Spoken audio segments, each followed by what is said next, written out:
Hopa, takole, lepo pozdravljeni, dobrodošli, spoštovani gledalci in gledalke. Petek je tukaj in pred nami je zanimiv vikend, ki ga boste verjetno preživeli v družbi vaših najbližjih. Mnoge boste videli svoje znance, poznance, pa tudi družinske člane in obujali spomine mogoče tudi na tiste pokojnike. No, pred nami pa je pravzaprav zanimiva oddaja, v kateri bomo govorili o marsičemu. Za začetek pa se bomo dotaknili astrologije in preverili, kakšne priložnosti nam v tem mesecu oziroma v koncu tega meseca, začetku meseca novembra, ponujajo planeti in seveda, da jih tudi izkoristimo. Tako v mojo družbo vsak trenutek prihaja astrologinja Jasmina Krt, jaz se veselim njene družbe. Evo je že tukaj, lepo pozdravljena, dobrodošla, živjo. Takole, kar izvoli. Pripravila sem ti že vodo, ker vem, da rada piješ vodo, pa še zdaj je takšen čas, kolikor sem malce tudi že sama prebrala. Za nami je precej močna polna luna. Ja, precej močna polna luna, verjetno smo tudi videli, kako je bila velika spet, ker je v bistvu na tem svojem potovanju okrog Zemlje, najbližje Zemlje, zato je potem tudi vidimo veliko. Kako je vplivala na nas, na vsakega izmed nas, pa zdaj že vemo, verjetno, na katerih področjih. Jaz vedno rečem, nikoli ni vsaka polna luna enaka, nikoli ni enaka za vse. Vedno je treba vedeti, kakšne so naše energije, se pravi, v kakšnih energijah smo, s kakšnimi energijami smo se rodili, pa potem že znamo približno malo prej oceniti, kaj se nam bo dogajalo. Mnogi v času polne lune, pa tudi prazne, zdaj že nekako čutimo, da takrat manj jemo oziroma da naredimo kakšen post in se mi zdi, da zdaj je tale čas, ko se približujemo mesecu novembru, praznovanjem, tašnim in drugačnim, da vsi kar malce hrpenimo po tem, da se mogoče malce očistimo tudi tako psihofizično, kaj ne da? Ja, definitivno, sploh tale november zdaj, ne? Zdaj v bistvu vsi že vemo, da smo nekako bom rekla, v energijah škorpijona. Zakaj škorpijona? Ker v tem mesecu oziroma že od 23. oktobra naprej praznujejo naši škorpijoni. Ne samo to, tudi Merkur prihaja v škorpijona zdaj v ponedeljek. Tako da dejansko so te energije precej močne in nam lahko precej pomagajo k nekemu očiščenju. Ko bom rekla, škorpijon je izredno močno znamenje, ampak škorpijon vlada tudi našim organom črevesju. To je zelo dobro vedeti, da takrat, kadar je recimo močna energija škorpijona, mi lahko očistimo telo skozi črevesje raznih strupov. Seveda ne gre tukaj samo za strupe, ki jih pridobivamo s prehrano, ampak gre tudi za mogoče neka nepredelana čustva, ki jih nosimo v sebi. Tudi z našimi mislimi se pravzaprav zastrupljamo, ne? Tako, z našimi mislimi, z našimi čustvi smo na nek način zastrupljeni, ker jih nekako ne predelamo, se ne očistimo, jih ne sprejmemo, ne spustimo. A veš, da sem razmišljala ravno danes, ko sem se peljala dopoldan, sem razmišljala, katere so tiste misli, ki mogoče najbolj kot strupi delujejo v našem telesu, in sem prišla do svojega zaključka, da so verjetno to misli, kaj pa če? Se pravi, kaj pa če je tisto, kaj pa če je tisto, kaj pa če je tisto, ne? Se pravi, da se programiramo oziroma razmišljamo o nekih možnosti, kaj pa če se bo to zgodilo, in vse to v bistvu ravno tako zastaja v nas in nam mogoče lahko povzroča nekaj neravnovesja. Ja, jaz bi rekla tako, to so predvsem meni veliki strahovi, ki smo nekako ukleščeni v teh strahovih. To so tudi že vzorci, ki jih nosimo v sebi, mogoče smo odraščali na tak način. Vedno neki strahovi, kaj bo jutri, kaj se bo zgodilo. In to nas potem, bom rekla, tišči, da ne moremo sproščeno živeti. Da ne moremo v bistvu dati sebe tisto, kar praktično v sebi imamo, vsi, vsak posameznik. No, zanimivo, ravno o tem bomo namreč danes govorili v nadaljevanju oddaje, kjer se mi iz založbe Primos pridruži gospodična Mirela. Govorili bomo tudi o afirmacijah in o vseh teh zadevah, tako da se bo lepo povezalo to vse skupaj. Če pa zdajle si zastaviva vprašanje, kakšni pa so tisti škorpijoni, ki jih bomo v mesecu novembru razvajali, obdarovali in jim peli vse najboljše za te?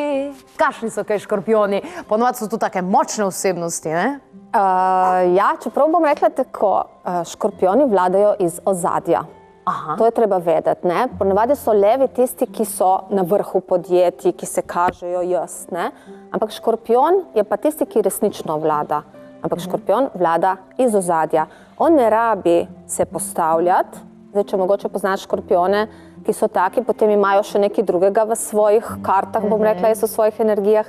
Ponovadi deluje od zadaj, se pravi, odlični psihoterapeuti, odlični finančniki, predvsem to. Ne si vemo, kdo vodi na koncu podjetje, finančniki, ne? Kdo vodi cel svet. Ne? No, zanimivo, ne? Lahko povem, tudi v oddaji Klepet ob kavi, moram reči, da vsi mi, ki sodelujemo in ustvarjamo to oddajo in pred kamero in za kamero, zelo dobro vemo, kdo je kaj, kdo na katerem koli področju deluje, in za finance imamo ravno mi tudi škorpionko postavljeno. No, krasno.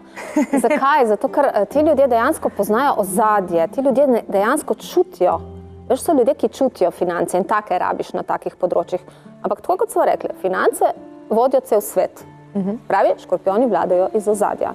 Škorpioni so zelo močni, tudi zelo krasno znamenje. Meni je zanimivo, ker se ljudje ponovadi ustrašijo škorpionov, rečejo, joj, ta pa je škorpion. Ampak najbolj zanimivo je, da tisti, ki se ustraši škorpionov, ima v sebi ogromno teh škorpionskih energij, ki so pa krasne. Mi na nek način kot da jih hočemo potlačiti. Zakaj? Ker veliko ljudi živi negativne lastnosti tudi tega znamenja. Vsa znamenja so krasna, imajo tudi nekatere lastnosti, ki mogoče niso najbolj primerne. In škorpion je dostikrat, on se preveč veže, je zelo zvest. Tako da, če imaš škorpiona za partnerja, to je zelo zvesto znamenje, se pa zelo veže in njemu je problem, če ga bi želela na nek način umakniti, odriniti od sebe. Zato so potem oni, kar rečemo, ljubosumni, pa posesivni, pa mogoče maščevalni. To so tiste lastnosti, ki so nekako v njih skrite. Razlog za te stvari je pa strah. Pa spet pri strahu. Oni so bili nekoč, bomo rekli, v prejšnjih življenjih, v preteklosti, zapuščeni. In mogoče jih je tega v tem življenju strah, da se tako oklepajo. Čim zadiši malo po nevarnosti, se veš, kako izgleda škorpionček v naravi, ne? On se bo skril, ne bo nikogar pičil, na koncu lahko piči celo sam sebe. Tako da škorpioni, moram reči, so krasna znamenja, tako kot vsako znamenje posebej. In ta čas, ki bo zelo močno škorpionsko obarvan, Sonce kot največji planet, mi mu rečemo planet v astrologiji, Merkur v škorpionu, to je praktično ta čas. Dajmo raziskovati ozadja stvari, dajmo na psihoterapijo, mogoče neko svetovanje, delo z energijami. V škorpionu so največje moči. Se pravi, je zdaj dober čas pred novim letom, da še spucamo tiste stvari, naredimo ta prave poti in se odločimo, kaj bomo zdaj zrealizirali do konca tega leta in si pripravimo vse te zadeve, pa še s prehrano malce pazimo, zato da se spucamo in bomo zdravi kot ribice, ki pa potem pridejo kasneje na vrsto. Točno tako. Zdaj imamo škorpiona, sicer moram reči, da ne vem, mogoče gledalci čutijo, da se zelo hitro življenje zdaj vrti, ker Merkur je izredno hiter. Izredno hiter, tako da imamo zdaj ta čas, ta mesec, se pravi od konca oktobra do nekje konca novembra, imamo ta močen škorpionski čas, potem gremo v strelca. Potem bomo spet čisto drugačni. Zdaj spet bomo streljali okrog na okrog. Ja, pol bomo tako, ne, veš, kako Srbi rečejo, tako čemo, lako čemo. To so strelci, ne, oni čisto drugače gledajo. Ampak zdaj smo tukaj, zdaj smo škorpioni, zdaj se bližamo mlaju, se pravi, moramo se nekako očistiti, umiriti. Do 11. novembra, ne? 11. novembra imamo mlaj, zelo lep mlaj, lepe energije, tako da kar pogumno v post, v meditacijo, v čiščenje, v iskanje pomoči, kakorkoli. Ampak vedno rečem, ne velja to zdaj popolnoma za vsakega. Vedno se vsak veže na določene energije. To je splošna atmosfera. Splošna atmosfera. Ki jo velja slišati, poslušati in se uskladiti v tistih delih, kjer mi čutimo, da nekako vibriramo s tem delčkom nas. To je pomembno. Kaj bi nam svetovala za vikend? Zdaj, vikend je ravno tako prišel, prazniki so, pa glih za vikend, tako da se bo veliko dogajalo.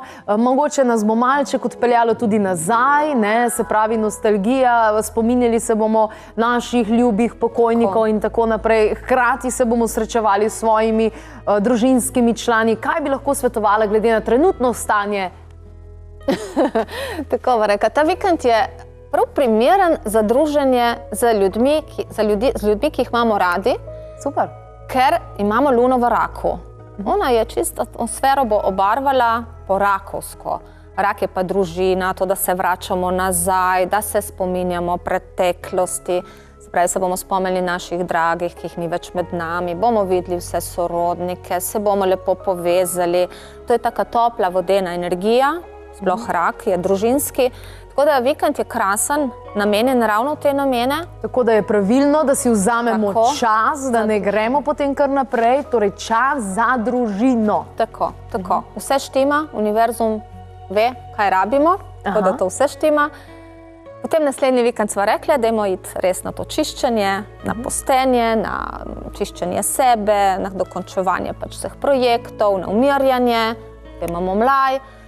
Mogoče bi rekla povedala eno lepo stvar, recimo veselo. Ne vem, če se ravno v novembru ljudje poročajo, ampak recimo, če si že zberemo ta november, potem bi jaz rekla, tisti vikend 14-15. Bo super. Ja, Venera v tehnici, krasne povezave s Saturnom, se pravi, takrat, ko sklenemo neko vezo, bo veza lahko trajala, ne pa proti koncu meseca, takrat pa ne bo lih najboljše. Pa še polna luna je zelo tudi spet naporna. Tako da 14-15 vikend. A se je fino poročiti o polni luni? Neverjetno, ne? Ne. Dobro se je poročiti, ko luna raste. Ko raste, da rastejo vse te energije. Ne pa tik pred polno luno, ker takrat pa pomeni, da sta si že zakonca v nasprotju. Se pravi, sonce pa luna se postavita takole in verjetno tega si ne želimo v partnerstvu. Odlično.